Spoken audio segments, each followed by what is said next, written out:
I got his pre-trial conference was on the 9th, and we're due on the 12th and 14th of April to resolve this $285.29.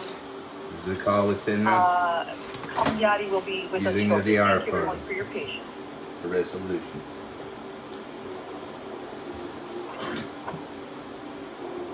So you can hear it.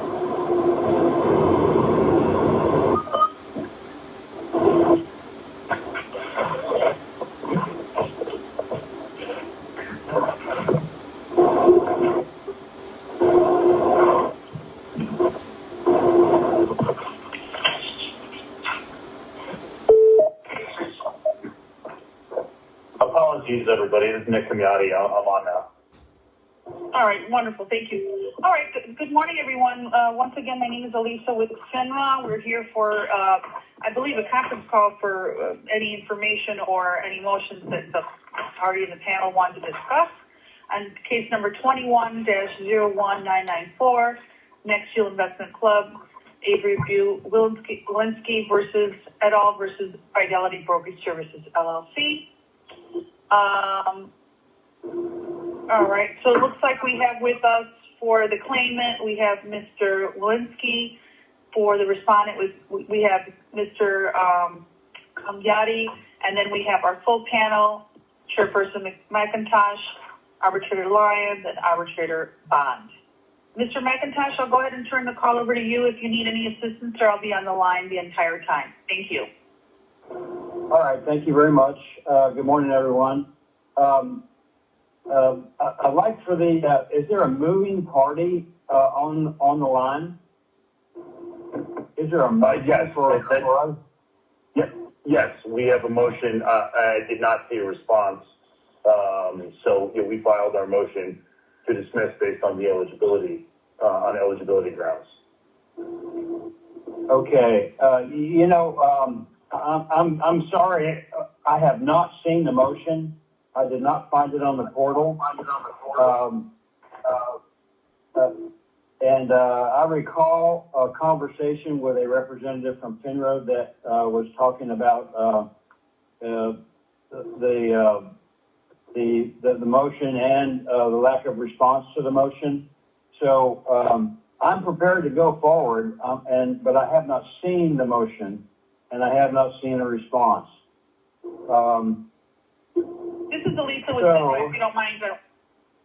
Hello? This is Elisa with FINRA. Yes. So it looks like, yes, the motion isn't fully briefed, so we can't discuss the motion on this call.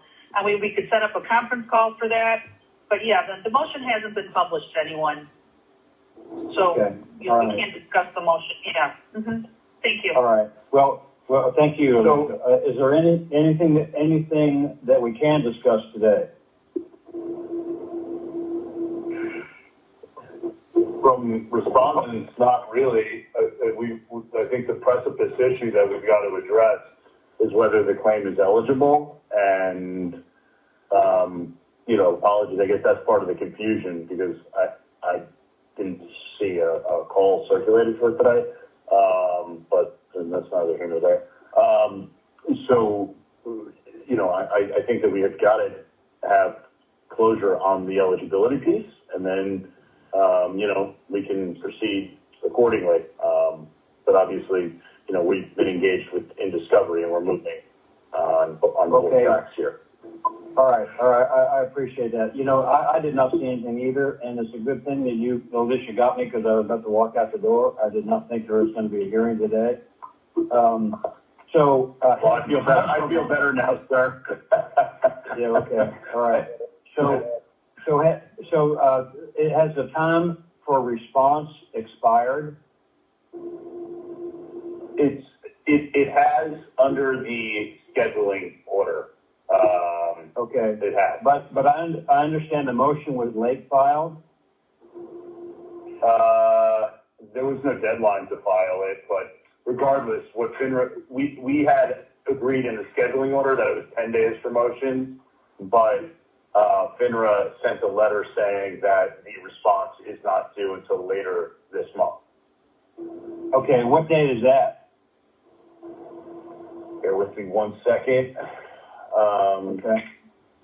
This is Elisa. I have the date just to help everybody out. It's Sure. February 18th. Okay. February 18, And okay. then obviously All right. February 18, and then there will be obviously 5 days for a reply. Okay. Okay. So after we can set the hearing on the motion after. Well, first, let me ask Mr. Walensky, do you intend to file a response to the motion? I don't know how, and if there was a response, I know there's a 25-year statute of limitations on orders of numbering over $150, so we're still eligible. Okay, well, yeah, my question to you is do you intend to file a written response for the panel to consider? I don't know what you mean by written response to what. Have you seen the motion? I saw the motion. It just said to dismiss Fidelity. The Fidelity will be named Fidelity Brokerage Services LLC, and we don't have a problem with that. Okay. Well, the panel has not seen That the was motion. That was the first motion. The second motion is to dismiss based on the fact that the claim's not eligible, since It is been eligible. almost 20 years. $1 billion. All right. Well, to my knowledge, the panel has not seen any motion.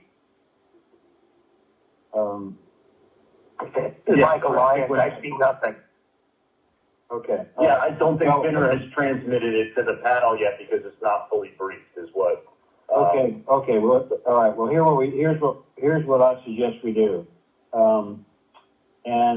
Other members of the panel, feel free to tell me if you think I'm on the wrong track. But I think that we wait until the published time for a response has expired, and give the movement an additional 5 days, which would be the 24th, and set a hearing on the motion after that time. I'm available most times.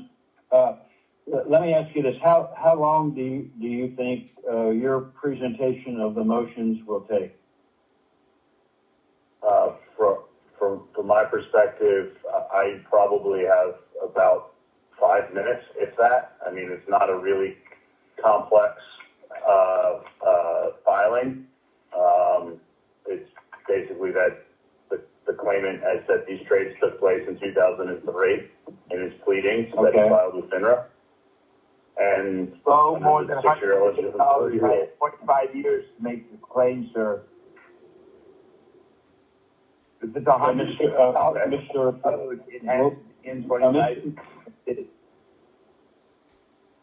Mr. Walensky, my question is, how long do you think it's going to take you to present your side in response to the motion? 45 minutes.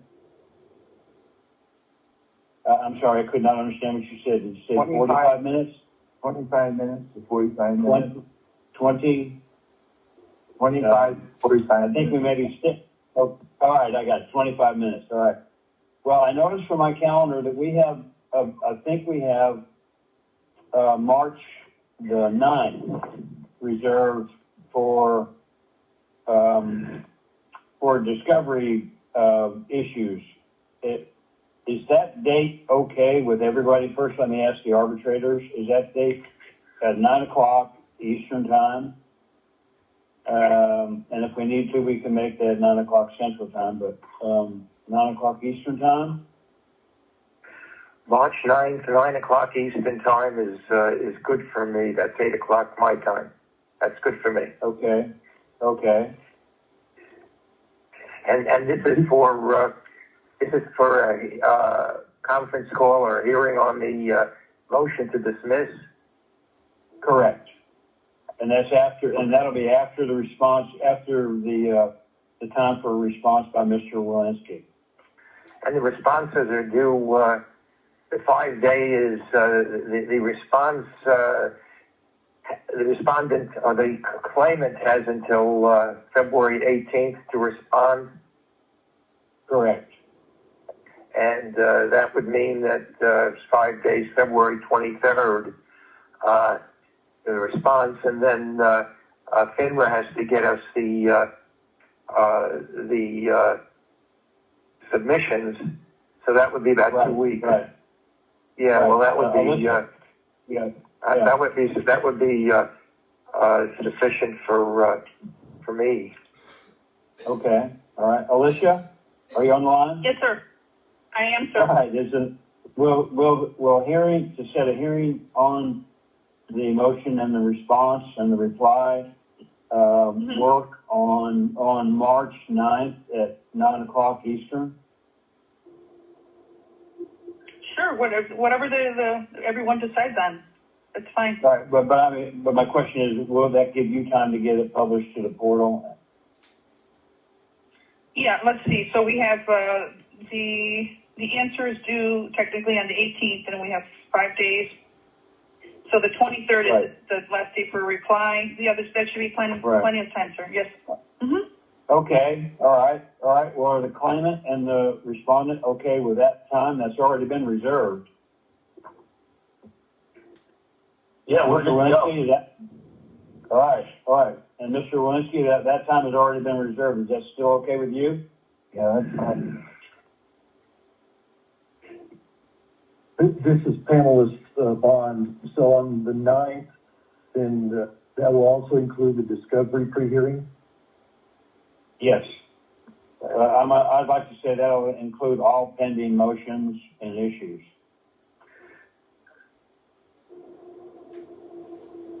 Absolutely. Okay, all right. And Mr. Walensky, you said you're okay with that time still? Yeah, I'm still okay. I think he said yes. Yes. I could not understand.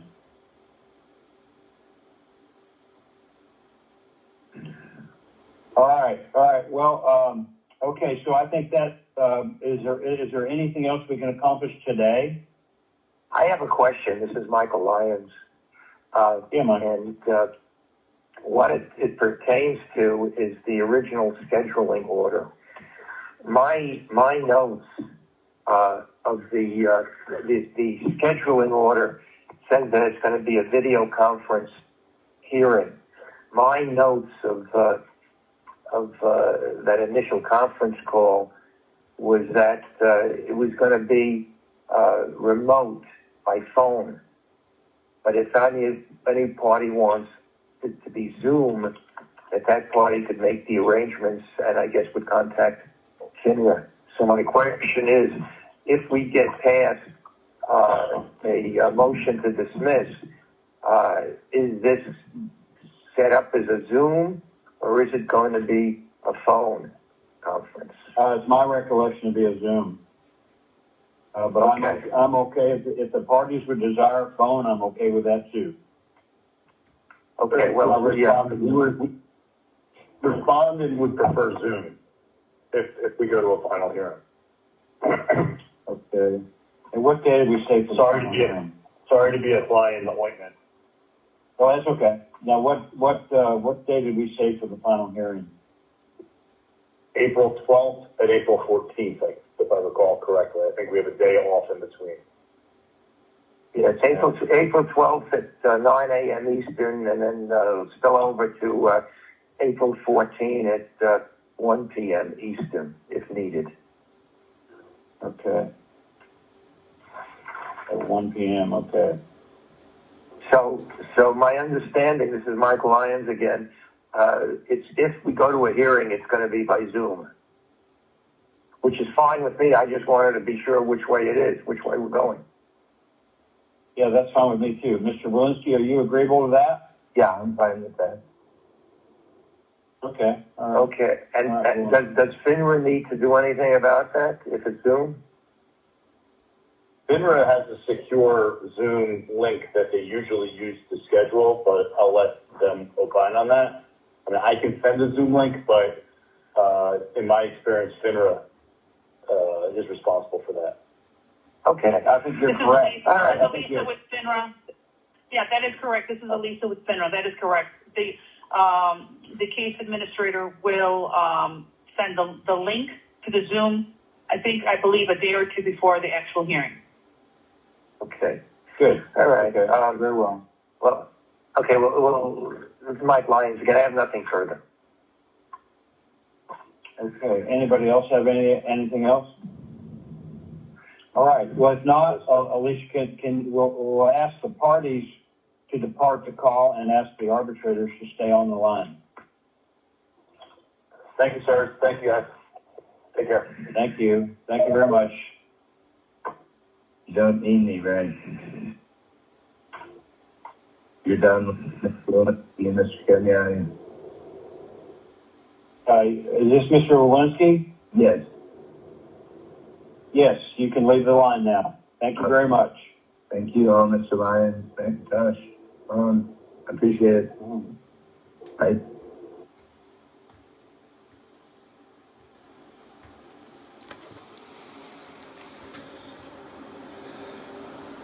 So yeah, guys, I'm scheduled to receive $285 quintillion in 10 to the 35th bitcoins, which is 1 followed by 36 zeros of bitcoins, impaired 6 years after this trade happened.